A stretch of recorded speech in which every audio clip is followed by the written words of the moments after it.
Ei, macho, pensa num filme velho arretado esse tal de Cine Hollywood 2, viu? Já aproveita e vai sentando dentro da bitola do like aqui embaixo. Aí dentro! Jesus, Meu filho, só dá pra fazer cinema se tiver artista e profissional. Aí, feiura orgânica. Eu mesmo não. Tá feio que vai dar merda.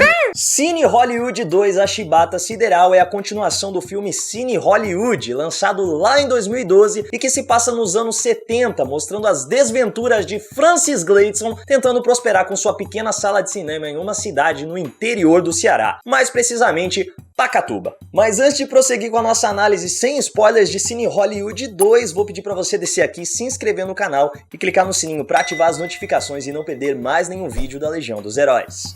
Sim, em Cine Hollywood a gente viu a luta do cinema para conseguir se manter vivo com a chegada da televisão. Em Cine Hollywood 2 a gente tem um salto no tempo para os anos 70 e a TV já venceu. A gente tem uma realidade em que poucos cinemas sobreviveram lá no Ceará, apesar de ao redor do mundo a gente ver como o cinema realmente está prosperando, mas a vida tá difícil pro Francis Gleeson, que faliu de vez e tem que morar na casa da sogra, que é ninguém menos que a Filomena. Vocês lembram da Filomena da Praça é Nossa? Aposto que tem uma galera aí que não faz nem ideia de quem é este ser. Enfim, tudo parece perdido na vida do Francis Gleeson, mas depois de uma experiência sobrenatural, alienígena, ele tem uma nova ideia de produzir um filme. Então em Cine Hollywood 2, a gente passa dessa paixão pelo cinema, dessa paixão por assistir os filmes, pros bastidores. Então a gente começa a ver como é a vida por trás das câmeras e tudo que o Francis Gleeson faz para tentar continuar vivendo de cinema, porque a gente percebe que cinema é a paixão desse personagem e acaba se tornando o sonho de toda a família dele, todas as pessoas envolvidas com o personagem. E é muito legal que a gente consegue sentir essa paixão na atuação do Edmilson Filho. Ele já mandou muito bem lá no primeiro filme, em 2012, mas a gente percebe como essa passagem de tempo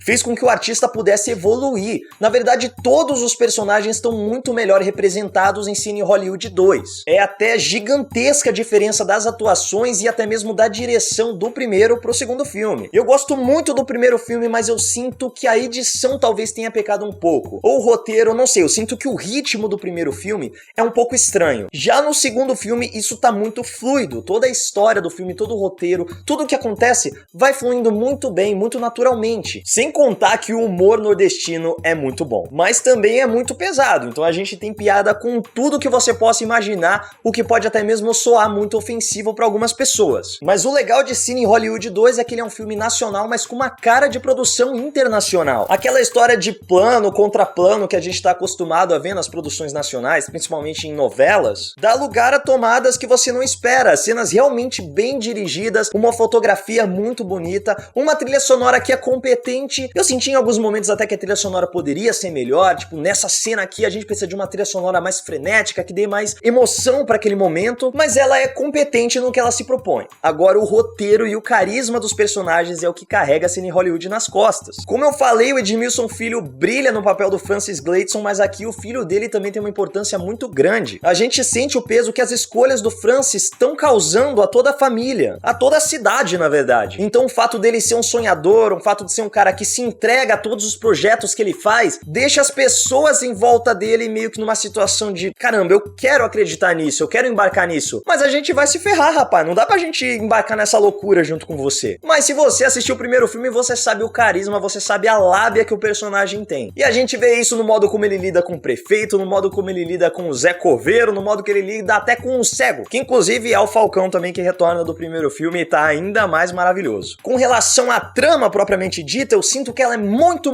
boa no primeiro e no segundo ato, mas no terceiro ato do filme, ela talvez tenha escapulido um pouco demais pra mim. O humor do filme, ele é tipicamente nordestino, ele abusa do cearenseis. Tem momentos em que se você não prestar atenção, você realmente não entende o que os personagens estão falando. O diretor, o Alder Gomes, dá pra gente perceber que ele curte muito o humor de repetição. Então algumas situações que aconteceram no primeiro filme são recriadas no segundo de maneira um pouco diferente. A gente tem uns momentos que até parecem ficar cansativos em cena, porque tipo, nossa, tá repetindo isso, tá repetindo isso, tá repetindo isso, mas é pra gerar esse humor justamente bobo, um humor que pode ser associado ao nonsense, mas que casa perfeitamente com a proposta de Cine Hollywood 2. Então é um filme nacional, é um filme que se passa no Brasil, mas ele ele lida com coisas que você não espera ver em um filme nacional. Você não espera ver cangaceiros lutando contra alienígenas. Inclusive, essa cena da batalha da peixeira contra a sabre de luz é maravilhosa. Com relação ainda ao que eu achei do terceiro ato, eu sinto que o ritmo do filme dá uma variada também. Em alguns momentos você sente, cara, essa cena aqui já poderia ter sido cortada. Ele estendeu um pouco demais justamente naquela ideia do humor de repetição, do humor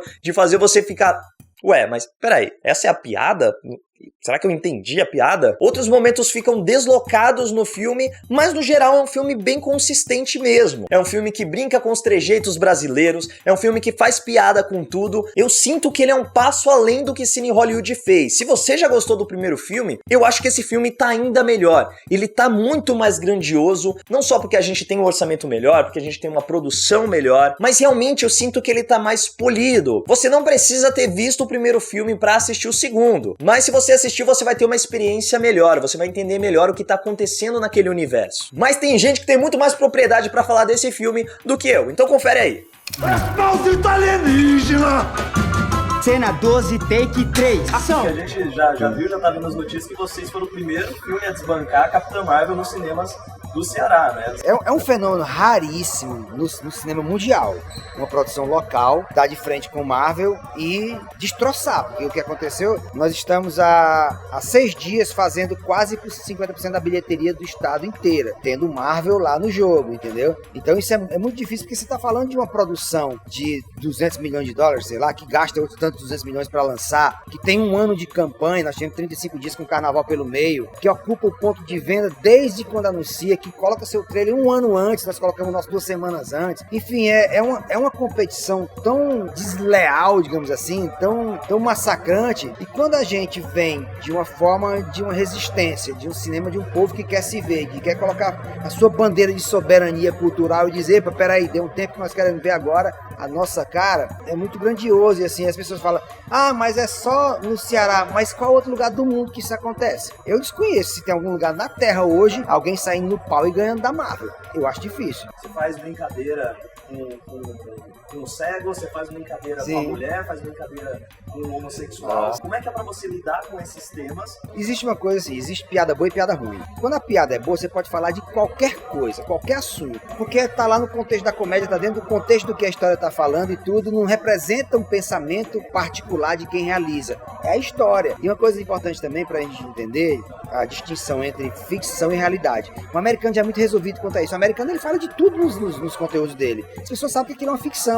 No Brasil, as pessoas ainda entram dentro da história como se aquilo representasse uma realidade. Não é. O filme, particularmente, é um recorte de 1980 no interior do Ceará, num período onde o coronelismo ainda era muito forte. Você acha que ali as pessoas sabiam que diabo era politicamente correto? Nem existia esse pensamento. O que deixou pra mim o filme ainda mais engraçado é a vaia cearense. É uma sonoridade que ela não é só, eu não sei de onde é que vem essa energia toda que impulsiona esse som, mas é muito mais do que uma vaia, muito mais que isso. E dizem que a origem dela, sabe qual é? Fazendo aqui um parênteses. O Brasil foi descoberto, não pelo Pedro Álvares Cabral, foi descoberto 3 meses antes no Ceará por Vicente Pison, navegador espanhol. Então a história já está escrita errada. O Brasil foi descoberto no Ceará. E foi lá que Vicente Pison se encontrou pela primeira vez com o Zinho Itapeba, que é um zinho sem vergonha, um zinho de moleque cearense, que dizem que são os autores da vaia cearense. Eles que são os precursores da vaia. Precursores da vaia, que era uma vaia para humilhar o seu oponente. E essa vaia era um grito de humilhação quando ele estava pisando na cabeça do oponente e ainda era puxando os ovos a vaia. Tá entendendo? Porque não era uma vaia só desaprovando, não. Era uma vaia para humilhar mesmo. Era, exatamente, era. E essa questão da legenda é legal? No 1, quando a gente lançou que a gente colocou a legenda, eu comecei a receber a quantidade de pessoas com deficiência auditiva que me mandava mensagem agradecendo. Poxa, finalmente alguém fez um filme nacional que a gente pode ir. Porque eles iam ver filme gringo que tinha legenda, sabe? Então assim, não tinha a princípio essa intenção, mas acabou virando uma coisa que eu passei a fazer em todos os meus filmes. E isso é muito importante. Então, no Cine 2, eu quero repetir isso aqui, não só porque precisa ser explicado para quem também não entende, mas para dar essa oportunidade às pessoas poderem se sentir participativas também. Então comenta aí embaixo se você já assistiu o primeiro filme, como tá a sua ansiedade pro segundo. Aproveita para seguir a Legião dos Heróis nas nossas redes sociais. Me segue lá também. É isso, Legionários, e que a força esteja com vocês. Ei, macho, pensa num filme velho arretado esse tal... Eu ainda senti. Aí dentro, já aproveita e vai sentando dentro da bitola do... Algumas cenas se estendem demais. Que mongol. do humor de repetição, do humor de fazer você ficar... Era pra isso estar aqui agora? Ai, ué, mas peraí, essa é a piada? Será que eu entendi a piada?